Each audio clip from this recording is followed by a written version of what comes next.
The war does not begin with a gunshot. It begins with a fuel gauge dropping toward empty. September 1939, Germany invades Poland. Tanks roll, planes roar. The world calls it ideology, fascism versus democracy, good versus evil. But inside German headquarters, the real fear is quieter. Oil.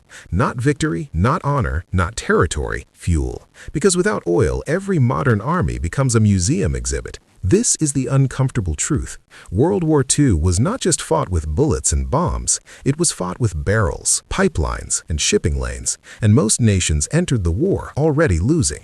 This matters right now because every modern economy still runs on the same fragile logic: energy first, everything else second.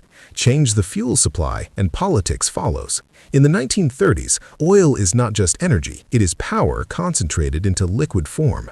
A single barrel can move a tank, fly a bomber, run a factory, feed an empire. And here's the problem. Only a few places on Earth actually have it. The United States, the Soviet Union, the Middle East, and a handful of colonial territories. Everyone else is dependent.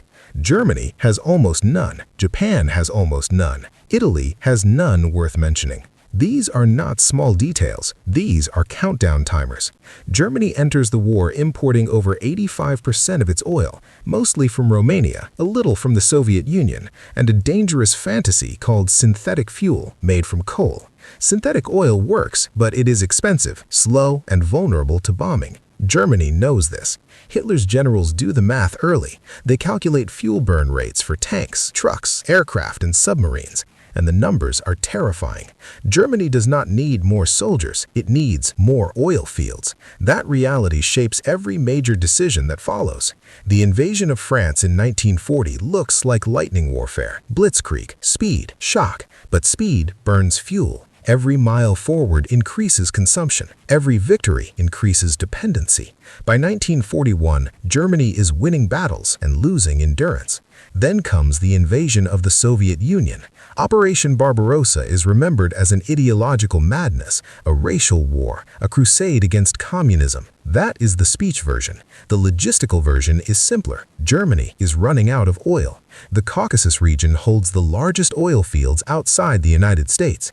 Baku alone supplies the majority of Soviet oil. If Germany captures it, the war changes overnight. If it fails, the clock runs out.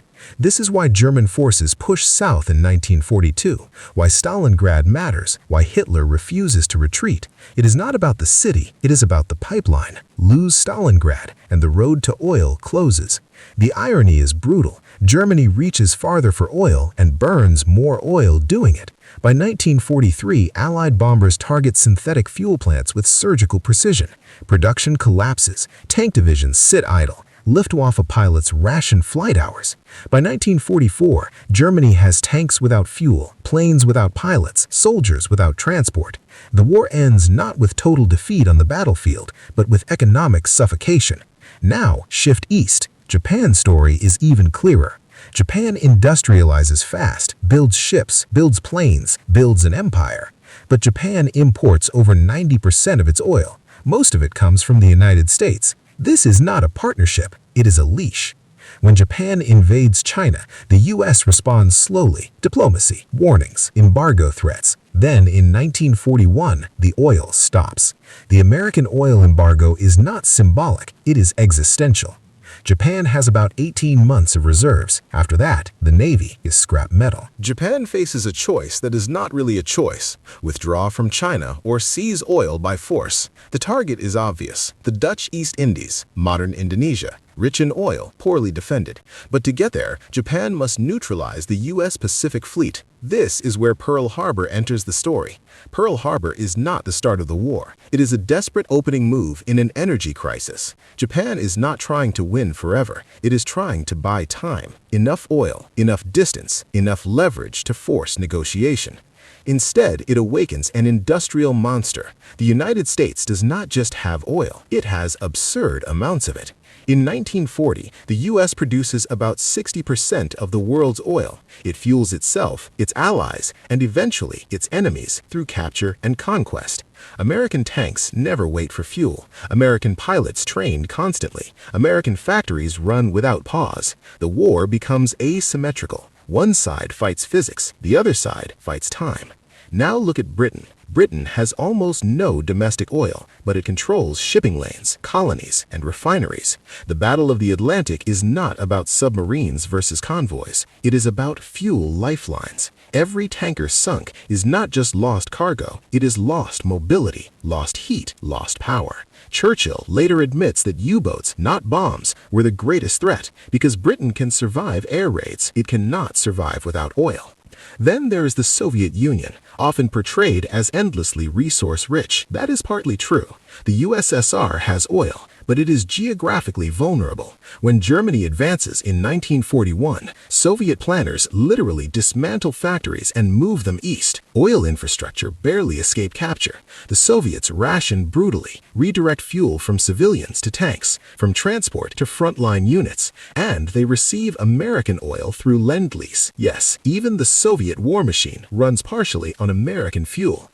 This is where the myth cracks. World War II is not a clean ideological clash. It is a messy energy redistribution. The Allies do not just defeat the Axis militarily, they outsupply them. The uncomfortable math is simple. Modern warfare consumes fuel faster than ideology can replace it. Germany needs about 6 barrels of oil per soldier per year. Japan needs shipping capacity it no longer controls. Italy collapses almost immediately because it lacks both fuel and industry. No amount of bravery fixes an empty tank. The irony is that every Axis success accelerates failure. More territory means more transport. More occupation means more fuel. More war means less energy to sustain it. By 1945, the outcome is obvious. The Allies control the oil fields, the refineries, the shipping lanes. The war ends where it always ends, at the pump.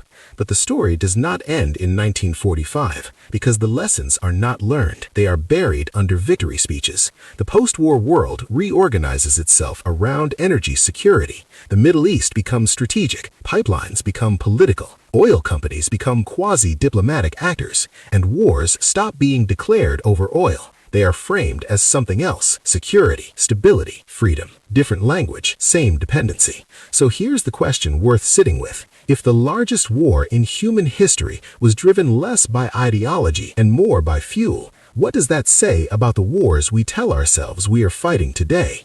Because tanks still run on oil, ships still burn fuel, economies still collapse when energy disappears. The uniforms change, the speeches evolve, but the fuel gauge still decides how far power can go, and it's always closer to empty than leaders admit.